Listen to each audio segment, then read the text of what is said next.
Hello, everyone. It's Fred again from Notes of a Nomad, number 74. Today, I want to talk about the wildfires that are hampering us in British Columbia. Currently, according to the map that I'm showing, the emergency map, there's 204 current wildfires. Now, that means that there are, according again, 43 evacuation alerts and orders. The alerts mean that people are being told to get prepared that they might have to evacuate their houses. The evacuation orders are those that people have been told they have to evacuate their houses. So on this weekend, I was asked to go and join the Emergency Support Services call center here in Victoria to help answer the telephones for all sorts of people. And it has been an interesting few days in that regard. So I'll stop sharing the map and tell you a little bit about what I've been up to this particular past week. At the call center, we get calls from a variety of people, particularly the evacuees, asking where do I go and what services can I expect? Traditionally, what we have are reception centers. When they have an evacuation order, they are informed where they can go in another community. It's often a big hall or any type of place where you can have a few people accumulate. And during COVID-19, there are some restrictions for example, we would maybe set up group lodging, which is a hockey arena or some big building where you put cots in. Well, that doesn't work during COVID-19. So some of the facilities we offer are accommodation, which is a bit of a challenge in today's world. And there's a variety of different types of accommodation that we work on, or if they need some food, they haven't been able to take groceries, we can assist them with food.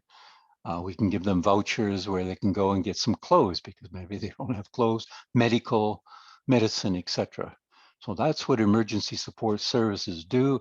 And on the telephone, we answer questions from a variety of people, as I said, evacuees, or sometimes it's a vendor who are supplying those services or clothes or groceries, or people offering donations. They want to say, hey, we want to help. And as we know, people love to help each other, and we get a lot of calls like that. So I've been at the call center for the past few days, taking those type of calls.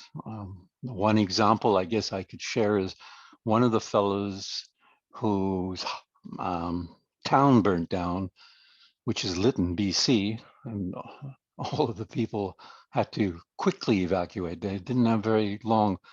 I think it was maybe had 15 minutes warning. Anyway, that is very tragic. And I'm sure you can hear about it if you want to search the news in Lytton, British Columbia. Now, him and his family evacuated. His family is in another town. And where is he? He's in another community fighting some of those 204 forest fires. But he didn't have any clothes. He only had the clothes that he escaped with. So he called us and said, is there any chance we can help him with some clothes, which we are trying to do. The challenge with that is he's working 14 days straight from 7 in the morning to 8 at night. And he doesn't have the opportunity to go to a reception center and go to a shop. So I'm not sure what we're going to do, but there's some thoughts, and we're trying to help people like that. There's a lot of other examples, but that's one example of people that are under dire straits because of the wildfires. Also this week, I've moved locations. I'm about to look after 4 dogs, and they're quite interesting. They're elderly spaniels. One of them is blind, and there's quite a routine in looking after them, and I'm trying to learn that as well as go to the call center.